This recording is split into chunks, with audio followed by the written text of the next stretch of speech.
Untouched Starved Deathworlders and the Power of Hugs, written by Jack Vieta.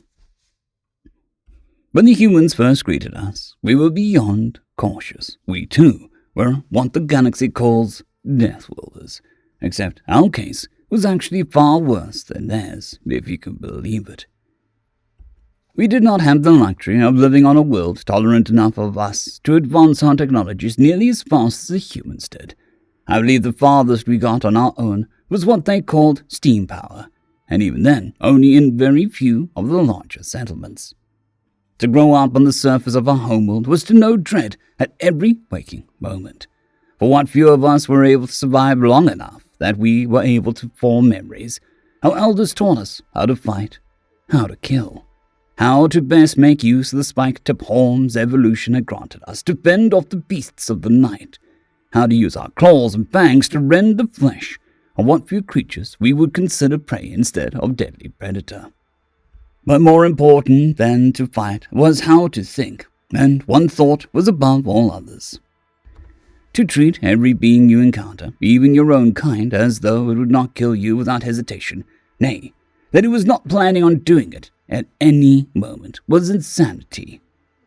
So, when the first human diplomats appeared, descending from the heavens and stepping out of their ships from the stars, we just sighed and mentally tacked on yet another threat to the pile.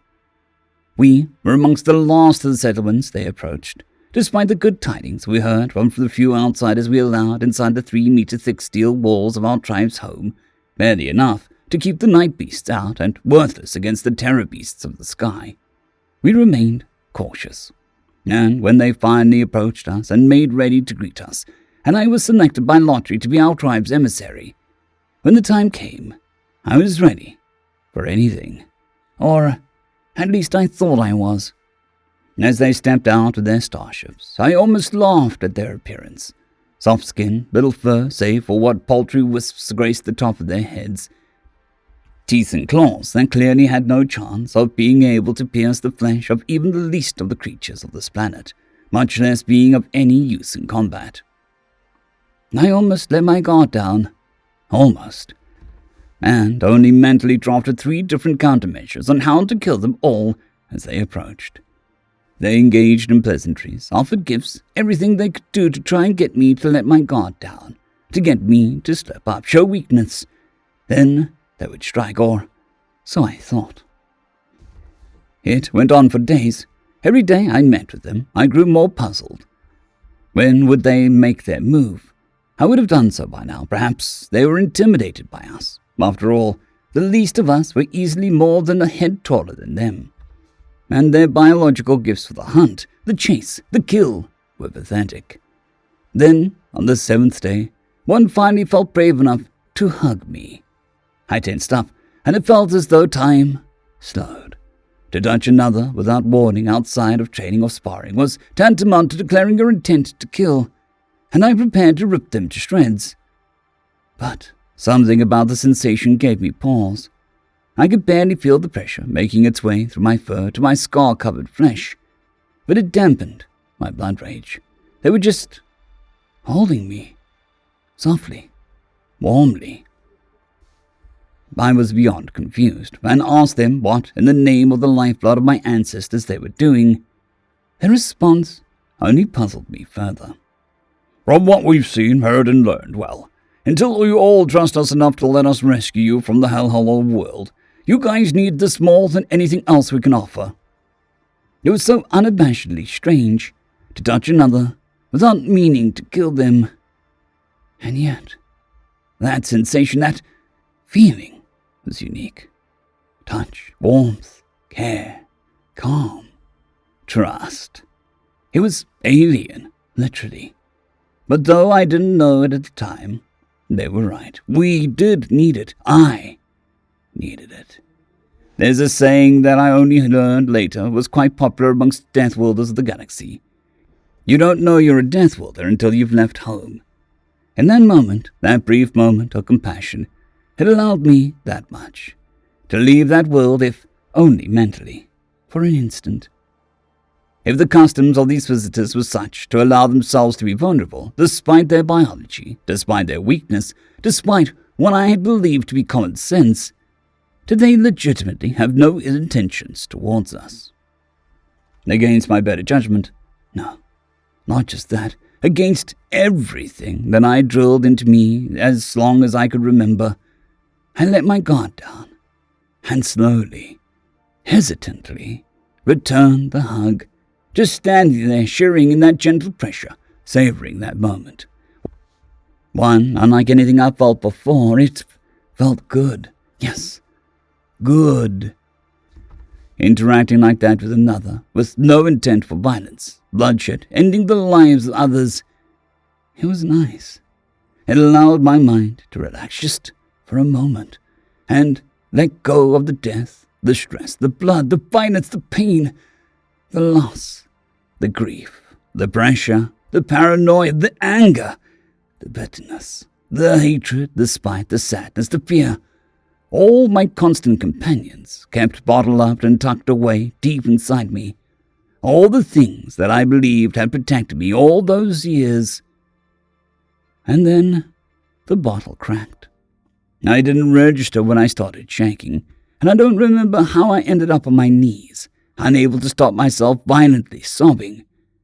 But the human just hugged me tighter, gently brushed their hands through my fur, and softly repeated 4 words, over and over. The same 4 words I would hear to reassure me that I was making the right choice when I signed up for the initial galactic integration programs they offered. The same 4 words that I finally realized for myself as I looked out at the world I very gladly left behind for the last time. The same 4 words I knew the truth of when I visited some of the other homeworlds of the galaxy and realized just how bad we had it. The same 4 words I would hear as I first met with what they called therapists to treat my severe PTSD, an apparently nigh-universal condition for those of us who originated from the homeworld. The same 4 words I had to remind myself of every day afterwards when old patterns of behavior and thought popped up. The 4 words I marveled at every once in a while in endless gratitude for what I later learned was the only species willing to so much as consider landing on our living nightmare of a world in the first place, despite the risks, despite what I later learned was a tragically high body count, with the sole intent of lifting us up. It's okay. You're safe. End of story. Story number 2. Who Are You Running From? Written by Macius Dornicus. Who are you running from? The question was simple, but one asked of every interplanetary species upon first contact. Every species had its shadow, after all. A monster in the dark from the days long gone. Evolution required it.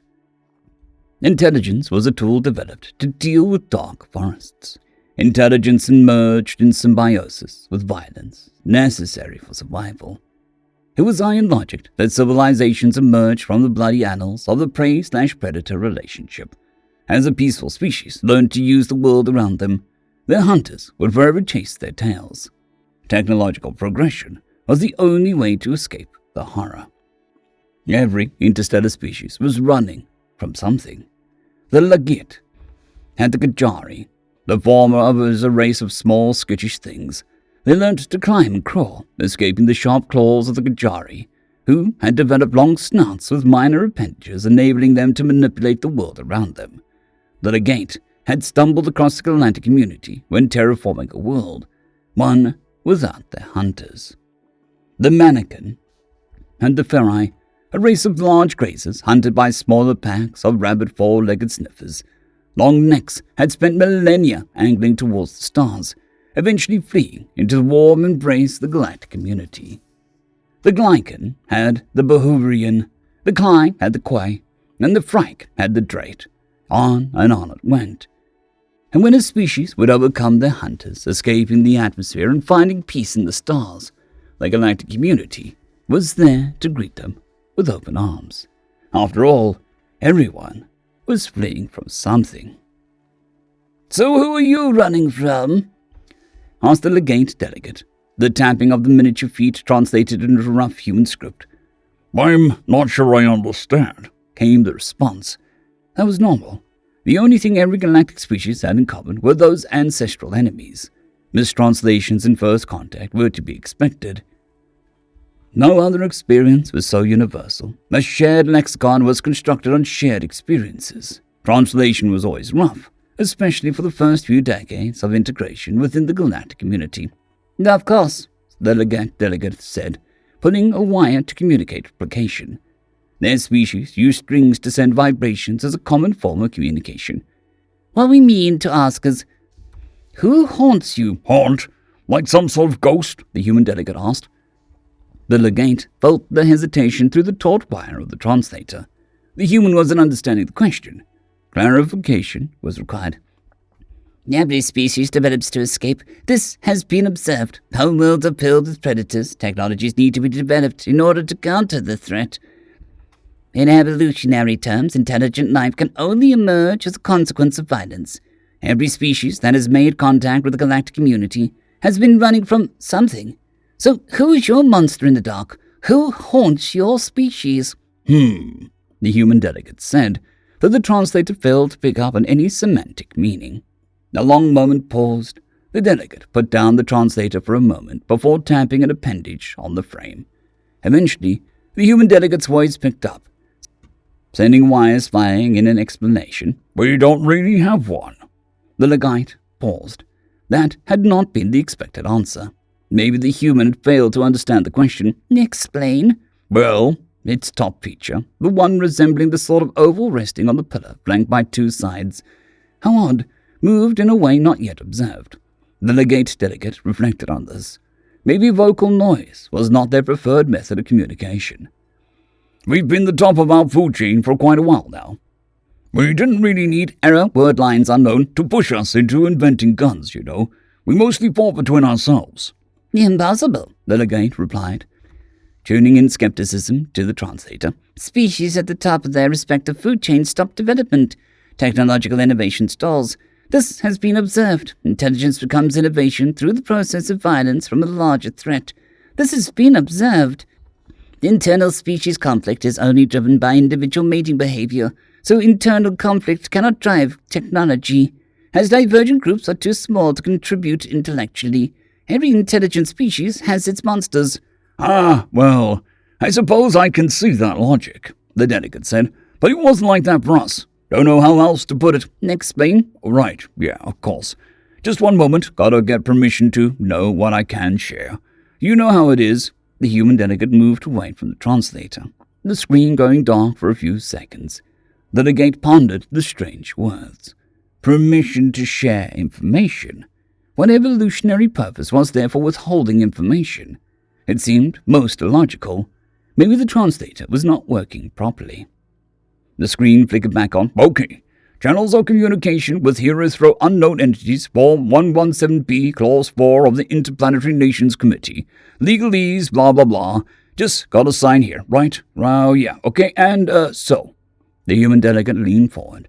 Use of the body was clearly a tool of communication, the legate concluded, though the meaning of the semantic posture was utterly lost. The translator was only fit to accommodate voice communications on the human end. Humans, I suppose, yeah. We don't really have any ghosts. I mean, sure, there were tigers and stuff before we developed tools, but otherwise, we're kind of alright. The human delegate continued. Most technological developments occurred due to wars, though. Internal species conflicts for you. We do, in fact, form, how did you put it? Divergent groups and more factors than just mating behavior, like error, word religion unknown, or error, word nationality unknown. Conflicts have traditionally been a major source of innovation, like the Second World War, which helped advance our knowledge of atomic science by decades. Not to mention medicine, rockets, computers, planes, and other stuff, too. But we aren't complacent either. We like to tinker around with stuff, and not for survival purposes, but because it can be fun, too. Enjoyment of the unknown, that kind of stuff. Explain? What do you need clarification on? Why innovate, if not for survival? Effort is wasted. Survival is the only good a species can do for itself. I don't know. I think people like doing more than just surviving. The delegate moved its sides up and down. Maybe it's a human thing. Maybe, the Legate delegate pondered. You really have no predator your species is running from? Nah, the Legate delegate pondered further. Yet you develop because you fight with yourselves. Well, that's one way it happens, sure. So, the alien delegate pondered further, you mean to say that you are your own monsters? Yeah, the delegate said. That's one way of putting it. The only monster humanity knows is itself. So, you are running from yourselves? The human's oval moved again, this time a feature clearly set out for digestion. Bared, shining white teeth, the universal sign of predators. Yeah, you can say that. End of story. I would like to thank our T5 members and patrons, Casper Arnholtz, John Creighton, Vidmori, 050, Dragzoon WRE, and Elijah Silvercross. Thank you very much.